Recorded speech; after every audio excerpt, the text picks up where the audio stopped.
Hi, my name is Jand2Gidi and I'm a co-founder at Jand2Gidi Worldwide. Hello everyone, my name is Kike Lomofola Ogunia and I'm co-founder at Jand2Gidi Worldwide. No, I never imagined that I'll be an entrepreneur. I had always thought that I would do chemical engineering, which is what I studied, work as an engineer, rise up as an engineer, and maybe at the worst case, I think I actually thought I'll go into finance at some point, but not owning a business and running a business full time. Yeah, from undergrad to NYSC days to even post NYSC, I've always had something I was selling. And stumbling on Jand2Gidi or being a logistics entrepreneur for this long was never in my plans. As much as I had that entrepreneur spirit, I never thought that 10 years down the line we'll still be here running Jand2Gidi as a going concern. I would never have thought that. So we spent a lot of time in our former workplace. We would spend our lunchtime just browsing on the internet, shopping, but then we realized that as we were shopping, we had nowhere to actually send it to.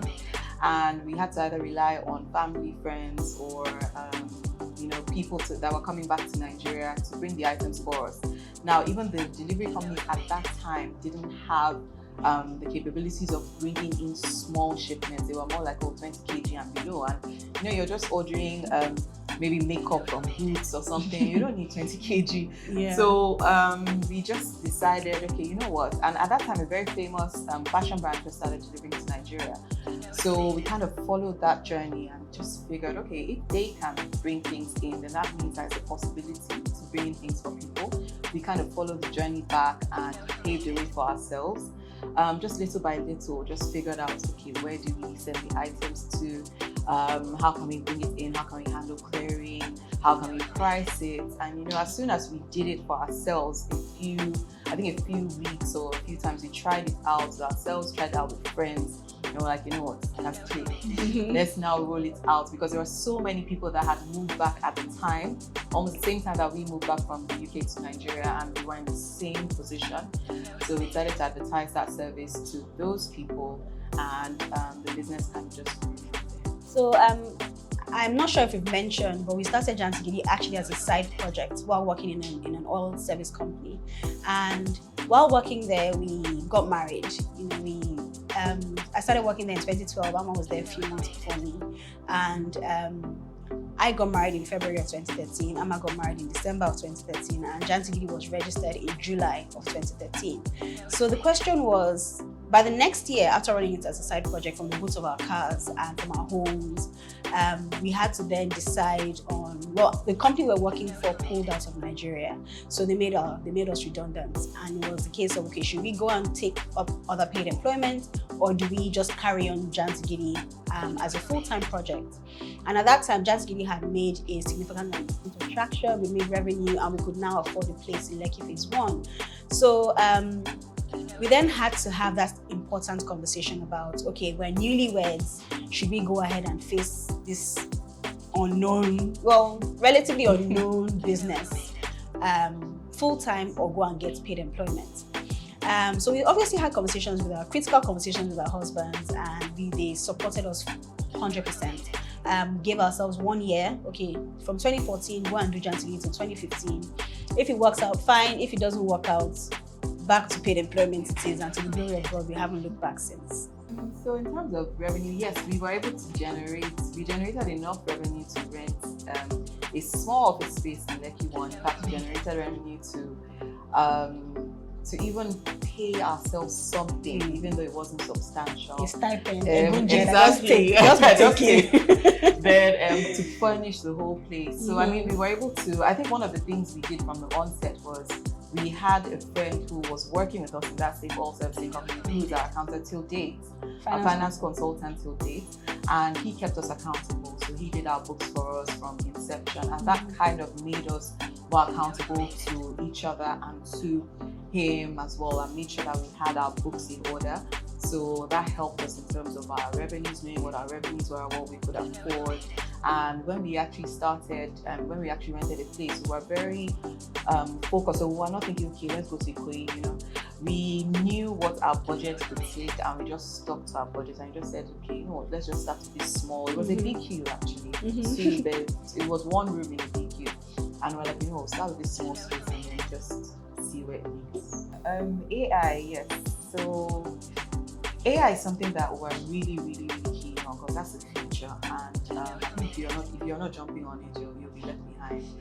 One of the ways that we've incorporated AI into our business is via WhatsApp.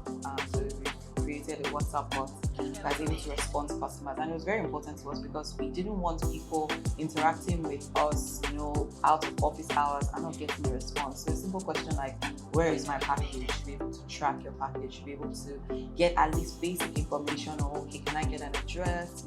Those kind of basic things. So we've used AI in terms of providing that information to customers, just keeping customers abreast of things. In terms of crypto, crypto is a bit funny now. So. But the thing is, it's about business readiness and preparing for the future. And we know that crypto is, shaky at the moment and so on. And for me personally, I don't really understand it. I'm not proud to say that, but I don't understand it. But, we have to have an avenue for making life easier for our customers. So if tomorrow crypto becomes more mainstream than it is today, Jand2Gidi will be ready to accept payment through cryptocurrency and whatever other currencies come. So basically, it's not just about living to fit or running a business that fits the climate that you're in. So in other countries, crypto is now being accepted as legal tender in regular businesses. So at some point, that kind of development will come to Nigeria, and we should be ready for that. Maybe even e-naira. Yeah, e-naira. I think that actually worked to our advantage. The fact that during the naira scarcity issue, people didn't have cash. We're not big on cash collection here. We try and we're as cashless as possible. So in that time, nobody had cash. I think to date, I never have cash because there's a scarcity, and a lot of customers are so used to just doing transfers, and we have a POS as well available for people to do that.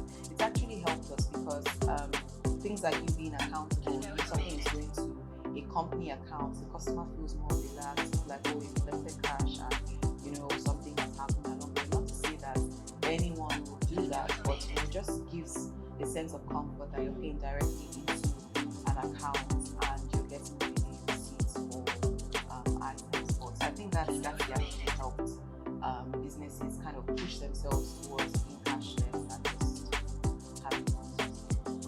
And to add to what Amma said, I think even post-COVID or during COVID, that was when our cashless policy started. We kind of even dispatch riders were not able to collect cash from customers. So that was where it started from. So I guess we didn't know, but we're getting ready for the naira scarcity at the time. So yeah, it has worked well in our favor. Yeah. Regulatory issues in logistics have been, they've really dealt with us. They've given us bad buzz. Sorry to say that, but yeah, it's been hectic. But I think one thing about staying on top of it is being very conscious about our regulatory compliance. So we have teams in place that ensure that as things are being updated, for example, today they can just have a new documentation can be prepared for an area in Lagos, maybe K2 for instance, or a Gondo can just say, okay, we now have a license or a permit you need to get before coming to this area. And a lot of the time, you don't find out until the rider actually enters that zone. And so we now fall back on our team who is in charge of, paperwork, regulatory compliance, to just confirm the validity of a lot of these haphazard or ad hoc policies. And obviously compliance is key here at Jand2Gidi, so we have to make sure that we know. But then when you don't know, and then you end up falling into the trap, and then make adjustments and comply accordingly. So it's been hectic, it's been hitting everybody in the space, but yeah, we're rising above it and just learning as we go along. Yeah. I think even a new policy, like for example, we import things, and one of the things that hits us and always causes issues in terms of even delivering to customers for the importation market is customs fees can just decide to just spring up or go up just overnight. So things like that, we always try and make sure we're on top of it. We know about the information, pass the information on to customers, and just keep abreast. And yeah, just to add to what Amma said, a lot of these kinds of things in customs clearing, changes in pricing cause delays. And as much as we want to pass that information on to the customer, we're so we're very, what's the word? We're very focused on customer experience. So you can see that the impact that these policies have, changing policies, surprise fees, additional costs, when negotiations are going on between the agents and the government, it causes delays to our customers. And that obviously causes downtime or like lapses in our service, and it just shows the importance of regulatory certainty when running a business in any client. And in Nigeria, where things are very uncertain, you can see the effect that this has on doing business in Nigeria. And we're hoping that the regulatory framework will become a bit more favorable for businesses like ours. But yeah, it's just that's why that's the thing. When you are faced with challenges like that, it's about keeping the customer informed. So something has gone wrong beyond your control. Something has gone wrong or can go wrong, and that's logistics for you. Moving a package from point A to point B. Even if you're moving it yourself, you can give your airline. You can be traveling, give the airline your baggage. You get to your destination and your baggage doesn't arrive. Anything can happen at any time, except that package is with you on your lap or the overhead cabin. You can't really, you can't 100% say when your package will land or arrive.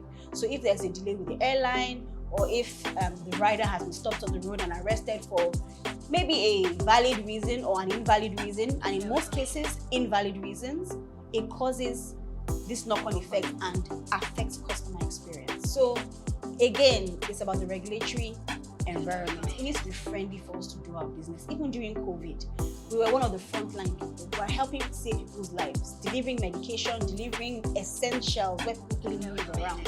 And still, there were issues, delaying, and that was when there was even a rise in imposing fines on people for not having so and so license, and then bringing up heavy fines. And it's like, we're actually trying to survive and help other people as they're trying to cope with COVID, and then we're still being knocked. It's like, do you want us to progress or you don't want us to progress?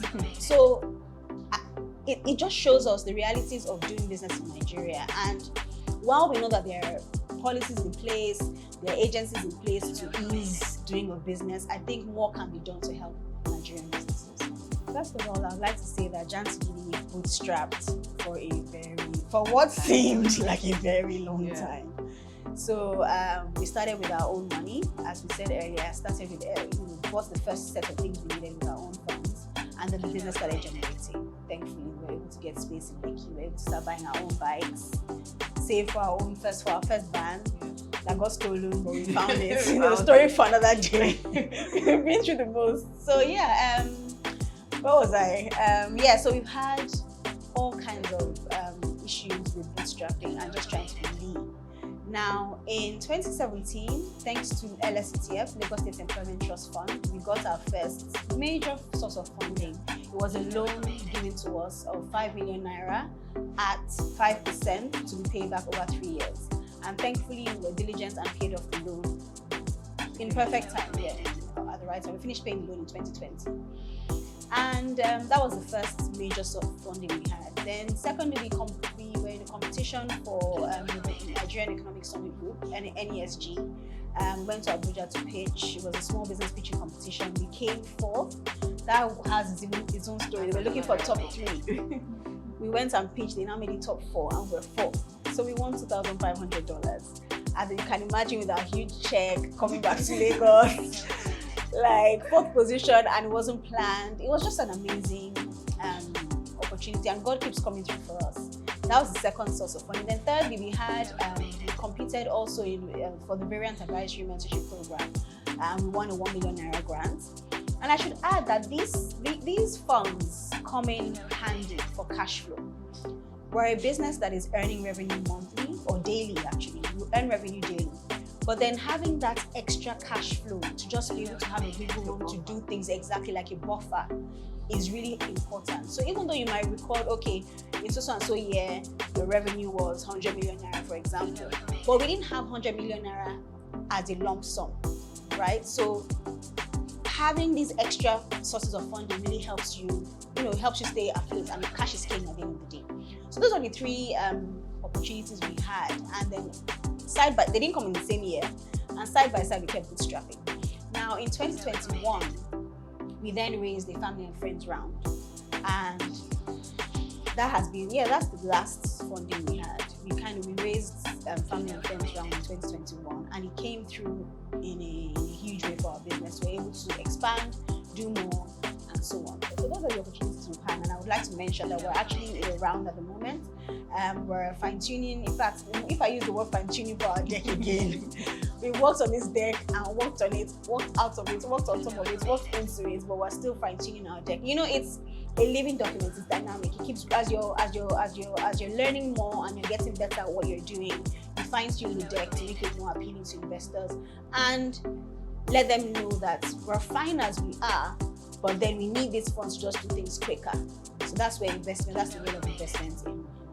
Yeah, with raising funds has actually been quite difficult, especially in the current market that we have, where fundraising has kind of, I think slowed down seriously. So it's really unfortunate that it slowed down in our own time. But we face challenges such as finding the right investors to invest in us, because we have our own dream, we know where we're heading to. So it's been challenging actually finding the right investor, the right angel investor to come on board and actually have the same vision that we have. So that's one of the major challenges, finding the right investor, fine-tuning the pitch so that it is something, because the thing is, you find that with investors, they might see value, but it might just be one thing that they are looking to see in that deck that they've not seen, and imagine the number of decks they're looking at. So fine-tuning it so that it's sellable for them,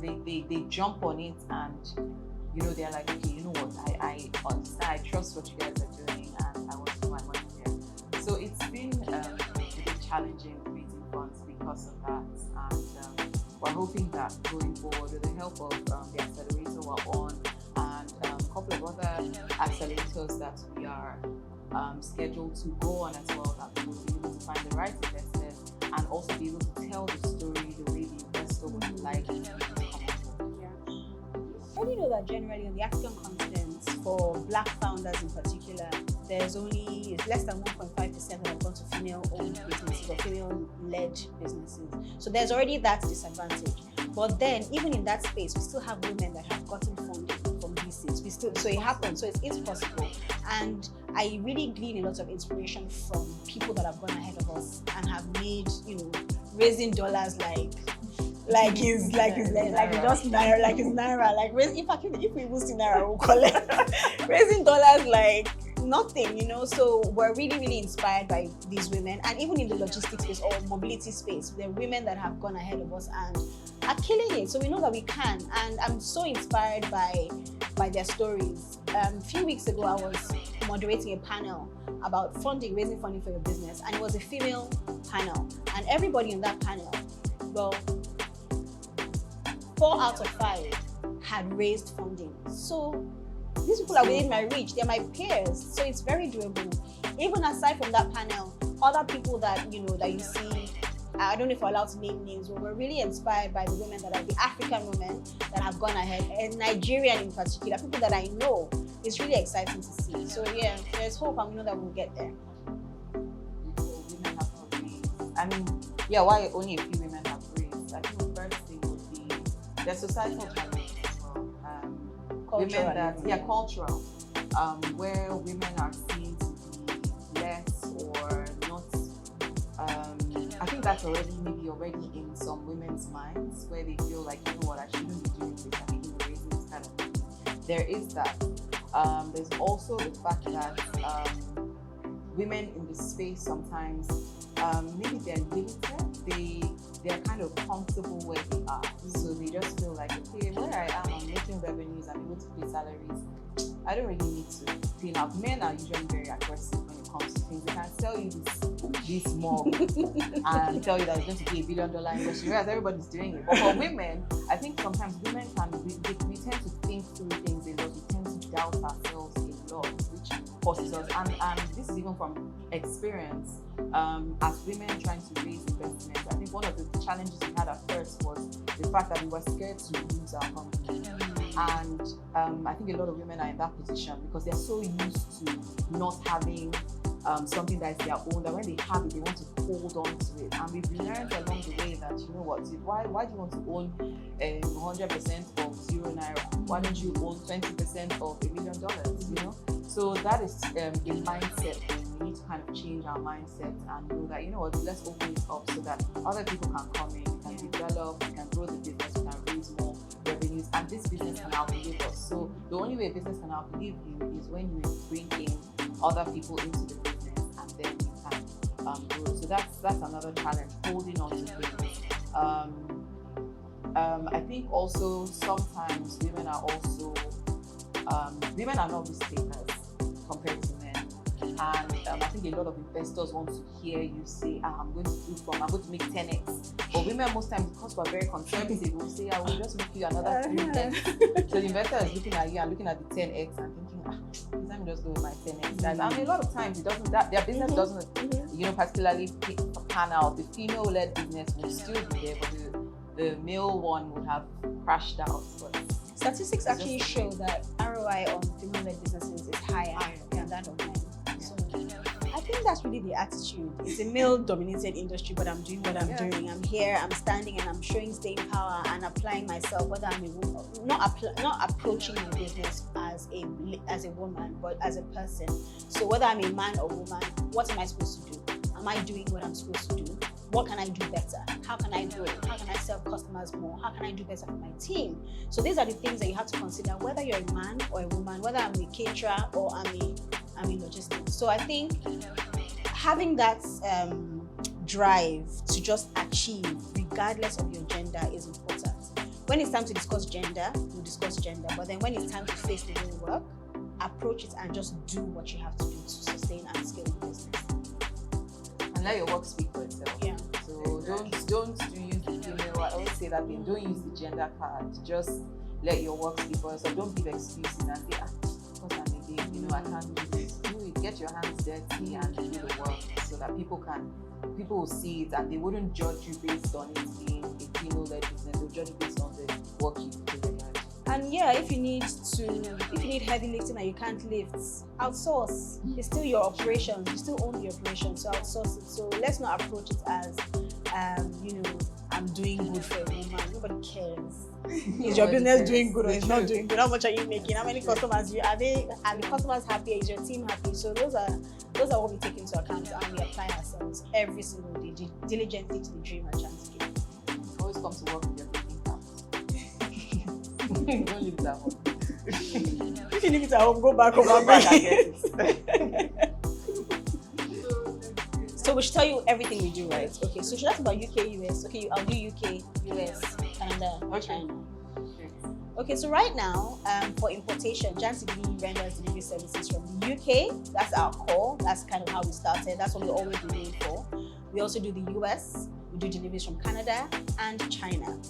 Now, from any other country, we're able to also render delivery services. If you have requests from those areas, we can give you a bespoke rate and render the service.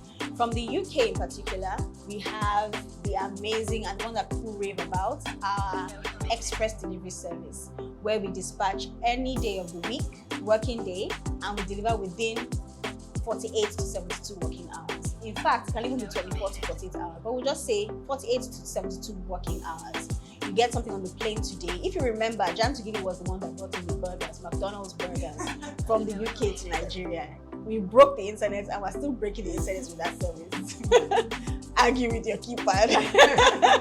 We also have another service, dispatch every Friday. It's called the In a Bit of a Hurry service. The first one is, okay, you're in a hurry, ASAP. I want it ASAP. The second is In a Bit of a Hurry. So that one we dispatch every Friday and it takes 5 to 7 working days. That service is only for apparels. We don't take gadgets on that service. It's usually just for personal, easy personal effects, straightforward goods. The third service is our Not in a Hurry service. So that one you dispatch on Friday as well, and it takes 7 to 10 working days. On that service, you can bring in anything you want. You can bring in, anything that can last legal. Legal, of course. Very important to mention that because we had a case. Anyway, legal goods, legal substances. So that takes 7 to 10 working days. So that's 3 services from the UK. Express, 48 to 72 working hours. The next one is in a bit of a hurry. Dispatch every Friday, delivery in 5 to 7 working days. The third is not in a hurry. Dispatch on Fridays, delivery in 7 to 10 working days. So I'm at US. So yeah, we do sea freight, of course. Yeah, we do sea freight from any country as well, the UK in particular. So Anna will tell us about the US. The US service, so we have 2 services. We have a service that leaves every Friday. It takes 5 to 7 business days. And we have sea freight as well that takes about 3 to 4 weeks. Or 4 to 6 weeks, depending on the kind of item and when it's dispatched. Now, from Canada, we also have a service where we dispatch every Friday, just one service from Canada. We dispatch every Friday and it takes 10 to 12 working days to your doorstep anywhere in Nigeria. And finally, China, we have the air freight service that takes 10 to 12 business days, and we also have the sea freight service that takes China. So the other countries that we do, it usually takes about 7 to 10 business days, depending on if it's air freight, if it's sea freight, it takes about 4 to 6 weeks. I wanted to just add that what Jand2Gidi cannot deliver does not exist from any country in the world. You just need to let us have your plans, and then we can give you a bespoke rate if you're shipping from a country outside of the 4 core countries that we've discussed. You already know what to do now. What? CNN. Yeah, exactly. Our proudest moment is with CNN feature. I'll tell you why. Because I think it was in 2017. Yeah. We were here, we sat here in this office, and we watched a friend of ours. See, I was just like, wow. So what day is now? How do people even get to the show? And I remember the day we saw the email. I think I saw the email first, and when I saw it, I closed it. And I called Kike. I said, "Can I go and check this email in the inbox?" I know where I was. And it went to our general email. It was not to our personal email address. So it could easily have been missed. I remember thinking that it could easily have been missed. Anyway, I saw it and I called her and I was like, oh my God. So she checked it and I just feeling. In fact, I know I cried that day. Wept. It was a case of, you know, when you've done something and people actually recognize that you've done something. I don't want to tear up. That was filming it from the email to the conversation to the team to filming it.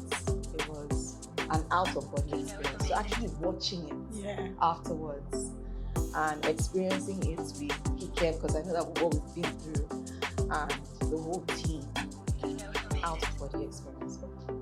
So agree, 100%. Yeah. We do a lot. Anything in Lagos to do for fun, we're there. You can count us in. Sometimes Amma might be a homebody, a couch body, but she comes out a lot. So we are able to unwind with friends. We have a huge support system. Our friends are just there, they just get it. And when we're there, we're not talking work. Although we're still selling that, please use us for your deliveries. But then, we're like, yeah. But yeah, we have a social life. We're happy to have a social life in and out of the office. We unwind at home with family. There's time for family time, there's time to bond with the team, and then there's time to even bond together and then with other friends. So yeah, we go to the beach. We do all kinds of things. So yeah, unwinding is very important as a business owner. Netflix is super important. Yeah. Streaming apps. I'm addicted to streaming apps, so I'm always streaming.